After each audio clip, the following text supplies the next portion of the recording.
My dear और viewers, आपने हमेशा एक बात सुनी होगी और अक्सर हम ये बात अपनी लाइफ में रिपीट करते रहते हैं। तो वो कौन सी बात है?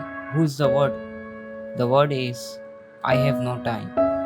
काश हमारे पास थोड़ा और वक्त होता, काश मेरे पास थोड़ा और वक्त होता तो हम ये करते, मैं ये करता, वो करता, अपने लिए कुछ करता, अपने ऊपर काम करता, अपने लिए बिजनेस करता, अपनी ज़िंदगी को लाइफस्टाइल करता।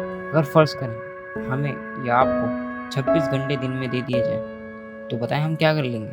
बात सीधी सी है दोस्तों, जो दिन में 24 घंटे में कुछ नहीं कर सका वो 26 घंटे में क्या कर लेगा?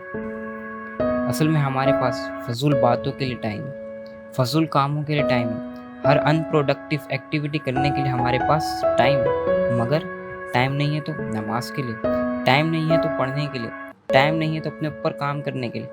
जो बंदा सीखना छोड़ देता है, जो बंदा अपने ऊपर काम करना छोड़ देता है, वो बंदा कामयाब होना छोड़ देता है।